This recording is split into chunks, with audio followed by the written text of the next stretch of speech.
हमको श्राद्ध पक्ष में हम जो ब्राह्मण को भोजन कराते हैं या हम किसी को भोजन कराते हैं तो वो हमारी जीवात्मा को क्या वो मिलता है?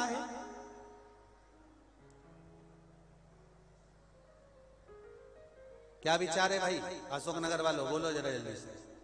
प्रश्न भेजा है किसी ने?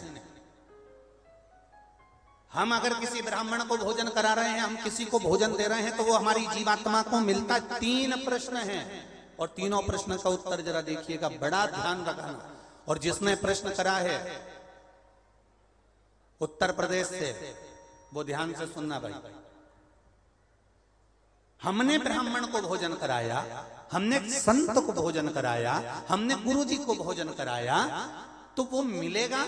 पहले तो ये अंदाजा करिए कि आप भोजन दादा ससुर के नाम से करा रहे हो तो दादा ससुर का नाम लेना पड़ेगा। बोलो सही है कि गलत है? गोत्र बोलना पड़ेगा। उसका कारण क्या होता है कि हमने पत्र लिखा और ये पत्र लिखकर हमने इसको मोड़कर हमने वो डाकघर के डब्बे में डाल दिया। हमने नाम लिखा, पता लिखा, पिन नंबर लिखा, एड्रेस पूरा लिखा, मोबाइल नंबर पूरा लिखा और हमने डब्बे में डाल दिया। अब पूरे अशोक नगर में चौराहे चौराहे पर ढेर सारे डाकघर के डब्बे लगे। इन सब डब्बों में से चिट्ठी इकट्ठी होती है, एक जगह पर आती है, बड़े डाकघर में पहुंचती है, बड़े डाकघर में से छटकर फिर एड्रेस पढ़ा जाता है। एड्रेस में तुम्हारा नाम पढ़ेगा बाद में, पहले ये पढ़ेंगे कि पिन नंबर क्या है, फिर पढ़ेंगे कि शहर का नाम क्या है। उसमें लिखा होगा गुना और गुना का पिन नंबर डाला होगा तो चिट्ठी को छाट छाट कर अलग रखते जाएंगे। अब गुना में ये चिट्ठी बड़े डाकघर में जाएगी, बड़े डाकघर में चिट्ठी पहुंची गुना के। अब वहां पर बैठकर छाटा गया कि बजरंग कॉलोनी के पास कौन रहता है, तो एलआईजी के पास कौन रहता है, तो चारभुजा नाथ जी के पास कौन रहता है, तो राजेश्वर मंदिर के पास कौन सा रहता है, कौन से वार्ड में रहता है, उसको छाट कर अलग रखा जाएगा। फिर वहां के डाकघर वाले व्यक्ति को, उस डाकिया को वो दिया जाएगा और उससे कहा जाएगा कि ये चिट्ठी पहुंचा दो। अब जरा प्रोसेस देखिए, डाली थी अशोकनगर में, इतने सारे डब्बों में इकट्ठी होकर एक डब्बे की चिट्ठी एक जगह पर इकट्ठी हुई बड़े डाकघर में। वहां से इकट्ठी होकर फिर दूसरे डाकघर में गई, वहां से फिर धीरे धीरे डिवाइड होती चली गई। उसी तरह तुम्हारी लिखी हुई डाकघर की चिट्ठी जब वहां तक मुंबई पूना तक जा रही है और सही जगह नाम और एड्रेस है तो सही जगह पहुंच रही है, उसी तरह अगर श्राद्ध पक्ष में तुमने ब्राह्मण को भोजन कराया है, नाम और गोत्र लेकर कराया है, तो वो उस तक पहुंचता ही है, ये निश्चित है, उस तक पहुंचे। फिर दूसरा प्रश्न किया उसने, गुरुजी से पूछ के बताना कि गुरुजी तो कथा में कहते हैं कि मनुष्य की योनि छूटने के बाद फिर कौन सी योनि मिलती है किसको मालूम।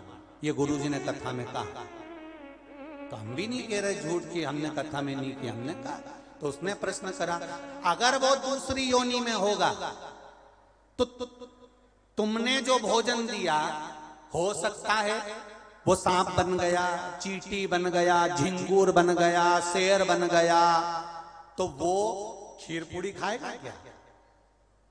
और पंडित जी को तो खीर पूड़ी खिलाने का बोलते हैं। फिर जब वो दूसरी योनि में पहुंच गया तो उसको खीर पूड़ी कैसे मिली? पंडित जी से, गुरु जी से पूछ के बताओ। तो हमारा निवेदन है, जब हम यहाँ से रुपया अमेरिका भेजते हैं तो वहाँ हमारा इंडियन पैसा नहीं होता, वहाँ डॉलर में चेंज हो जाता है। उसी तरह खीर पूड़ी भी डॉलर में चेंज हो जाती है, जैसा वो खाएगा वैसा उसे मिल जाएगा। जब भारत की करेंसी, भारत का पैसा यहां से डाला आपने अमेरिका, तो अमेरिका में बदल गया। आपने ऑस्ट्रेलिया डाला, वहां में बदल गया। आपने कहीं डाला, नेपाल ले गए, तो नेपाल की करेंसी में बदल गया। जब यहाँ का रुपया वहां पहुंचकर वहां के रुपये में चेंज हो जाता है, तो हमने जो खीर पूरी ब्राह्मण को दी है और तुम्हारे यहाँ का वो जीव सांप बना कि झिंगुर बना कि शेर बना कि गीदड़ बना, उसको उस रूप में जो वो खाता होगा उस रूप में मिल जाता। डॉलर चेंज, यहाँ की खीर पूरी चेंज, वहां जाते से।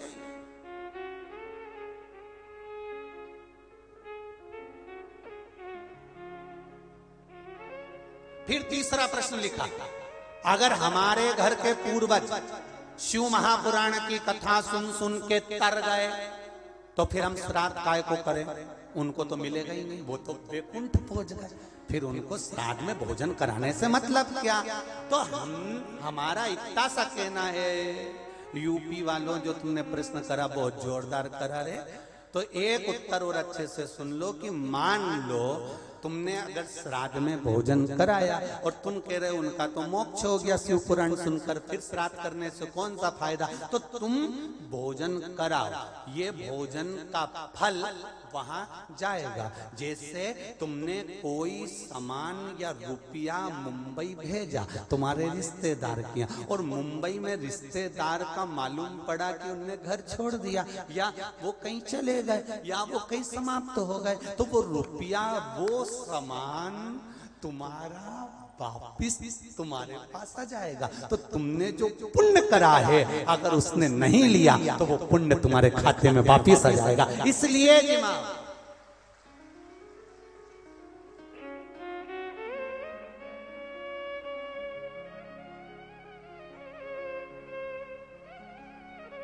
पुण्य करो, सत्कर्म करो और कथा का स्मरण।